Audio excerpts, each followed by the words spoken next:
नमस्कार, मैं हूं शिखा शुक्ला और आप देख रहे हैं रियल न्यूज। आइए रुक करते हैं आज की ताजा तरीन बड़ी खबरों की ओर।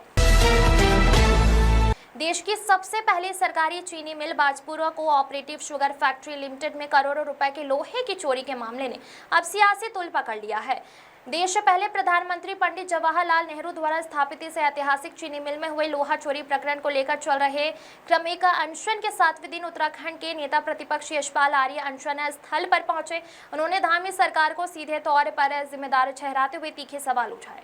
उधम सिंह नगर के बाजपुर में स्थित देश की पहली सहकारी चीनी मिल पिछले दिनों करोड़ों रुपयों का लोहा चोरी हुआ था।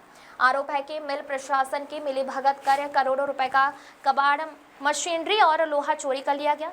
इस मामले में मिल प्रशासन और सरकार की लापरवाही को लेकर स्थानीय किसान मजदूर संगठन और राजनीतिक दल लगातार आंदोलन कर रहे हैं। चीनी मिल बचाओ संघर्ष समिति के बैनर तले पिछले 7 दिनों से क्रमिक अनशन चल रहा है। आंदोलनकारियों की मांग है कि लोहा चोरी की उच्च स्तरीय जांच हो, दोषियों पर कड़ी कार्रवाई हो। और अनशन स्थल पर पहुंचे नेता प्रतिपक्ष यशपाल आर्य ने आंदोलनकारियों से मुलाकात की और उनका समर्थन लिया। उन्होंने कहा कि यह सिर्फ लोहे की चोरी का मामला नहीं है, बल्कि प्रदेश की विरासत और किसानों के भविष्य के साथ खिलवाड़ है। यशपाल आर्य ने कहा कि पंडित नेहरू जी ने देश के किसानों के लिए जो पहली सरकार चीनी मिल बाजपुर में बनाई गई थी, आज उसी को उजाड़ा जा रहा है। करोड़ों का लोहा दिन दहाड़े चोरी हो गया है और सरकार सोती रही। इसकी सीधी जिम्मेदारी धामी सरकार की है। नेता प्रतिपक्ष ने सरकार पर आरोप लगाते हुए कहा कि सत्ता के संरक्षण में ही यह चोरी संभव हुई है। उन्होंने सवाल उठाए कि मिल की सुरक्षा किसके हाथ में थी, चोरी के दौरान पुलिस प्रशासन कहां था और अब तक कोई गिरफ्तारी क्यों नहीं हुई। यशपाल आर्य ने चेतावनी दी है कि अगर जल्द ही दोषियों पर कार्रवाई नहीं हुई और मिल को पुनः शुरू करने का ठोस योजना नहीं बनी तो कांग्रेस इस मुद्दे को सड़क से लेकर विधानसभा तक उठाएगी। चीनी मिल लोहा चोरी प्रकरण के बाद उत्तराखंड की सियासत में हलचल तेज हो गई है। विपक्ष ने इसे भ्रष्टाचार और किसान विरोधी मुद्दा बनाकर सरकार को घेरने की तैयारी की है। वहीं भाजपा का कहना है कि मामले की जांच चल रही है और दोषियों को बख्शा नहीं जाएगा। विशेष शर्मा की रिपोर्ट। देखिए, बहुत बड़ा घोटाला है और उसके साक्ष्य सबूत प्रमाण हमारे पास हैं। स्क्रैप की जो टेंडर हुए हैं उसमें टेंडर प्रक्रिया का पालन नहीं किया गया।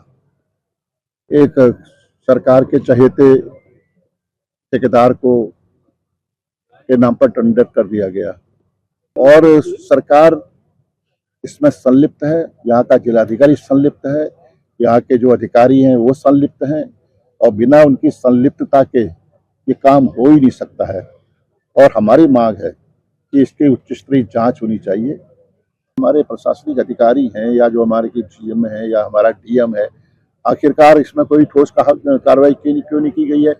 जो जांच कमेटी बनाई गई है इसकी, और उसमें कौन लोग हैं, इसकी विस्तृत जानकारी हमारे पास है और हम चाहते हैं कि इसकी हाई लेवल कमेटी बने। अगर सरकार की नीयत साफ है, सरकार को इसमें निष्पक्ष जांच कराना चाहती है, जो हमारे आरोप हैं वो तथ्य हैं, सबूत हैं, प्रमाण हैं, साक्ष्य हैं, उसके आधार पर अगर जांच होती है तो कई चेहरे बेनकाब हो गए। मेरा स्पष्ट रूप से कहना है सरकार की मिलीभगत है और सरकार के यहाँ नुमाइंदे हैं, जो हमारे सरकार की जो यहाँ पर प्रशासनिक अधिकारी हैं, यहाँ का जिलाधिकारी है, यहाँ के जीएम है, इस मामले में संलिप्त है, उनका हाथ है और उनके इशारे पर ही है कि सिर्फ घोटाला होता रहा। चुप बैठने वाले नहीं है। ये लड़ाई आगे तक जाएगी, दूर तक जाएगी। असेंबली में भी, अगर असेंबली आने वाले सत्र में भी हम इसको पुरजोर तरीके से उठाएंगे। हम जानते हैं कि इनकी नीयत साफ नहीं है और इसमें जैसा मैंने कहा कि प्रमुख लोग क्या प्रदेश के माननीय मुख्यमंत्री के संज्ञान में नहीं है, क्या इस प्रदेश के गन्ना मंत्री, चीनी मंत्री के संज्ञान में नहीं है, सब संज्ञान में है।